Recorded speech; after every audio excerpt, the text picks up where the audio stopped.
Sejak kes pertama dikesan pada 31 Januari lalu di Itali, lebih 35,700 kes direkodkan. Hampir 8% daripadanya meninggal dunia. Berbeza dengan China yang mencatatkan peratusan kematian pada 3.98% berbanding lebih 81,000 jumlah kes. Kematian di Itali ini juga lebih 1/3 daripada jumlah kematian di seluruh dunia akibat pandemik itu. Itali sudah pun melaksanakan pelbagai langkah pencegahan termasuk menutup semua premis perniagaan dan melarang perkumpulan dalam jumlah besar. Walau bagaimanapun, Ketua Institut Kesihatan Kebangsaannya mengingatkan rakyat supaya tidak berputus asa. Sebaliknya, mengekalkan langkah pencegahan selain melindungi golongan yang lemah. Itali telah mendapat bantuan daripada China yang menghantar 12 pakar perubatan serta lebih 17 tan peralatan perubatan yang tiba di Milan. Pakar terbabit datang dari beberapa hospital serta pusat kawalan dan pencegahan penyakit di wilayah Zhejiang, Timur China.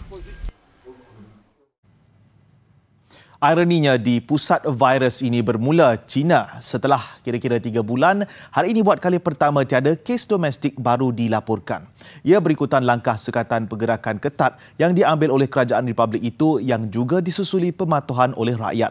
Bagaimanapun terdapat 34 kes import yang semuanya membabitkan individu yang datang ke China dari negara lain. Perkembangan terbaru itu juga menyaksikan penduduk China mula mengunjungi pasaraya dan premis makanan selain mula menjalani rutin harian secara normal sejak diserang COVID-19 Disember tahun lalu. Ketua Pertubuhan Kesihatan Sedunia WHO Dr. Tedros Adhanom Ghebreyesus semalam memaklumkan bermulanya ujian klinikal vaksin pertama COVID-19.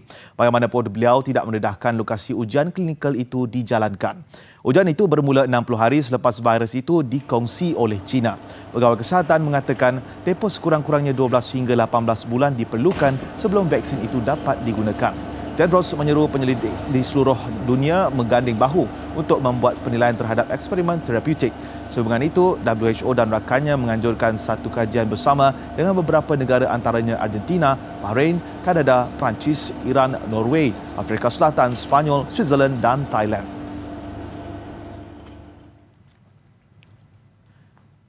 Lain pula ceritanya di Perancis tidak prihatin dengan situasi semasa pandemik yang semakin meruncing. Lebih 3,500 orang dilihat berkumpul untuk perhimpunan Smurf dengan misi untuk memecahkan rekod dunia. Selain berpakaian ala Smurf, peserta dilihat hadir dengan muka dan badan mereka dicat biru. Acara itu berlangsung sehari sebelum pihak berkuasa Perancis menguatkuasakan arahan larangan perhimpunan melebihi 1,000 orang.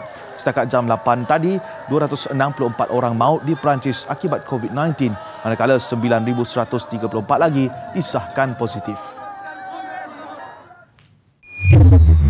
Britain dijangka berdepan masalah besar apabila bekalan peralatan perubatan berkurang, terutamanya alat pernafasan ventilator. Ia alat yang sangat diperlukan dalam merawat pesakit kritikal COVID-19. Menurut pengeluar peralatan itu di Switzerland, Britain menyamai Itali yang tidak menyediakan perbelanjaan untuk tujuan infrastruktur moden itu beberapa tahun kebelakangan ini. Justru, dengan pertambahan keperluan yang mendadak, sektor perubatan bakal berdepan kesukaran mengendalikan pesakit.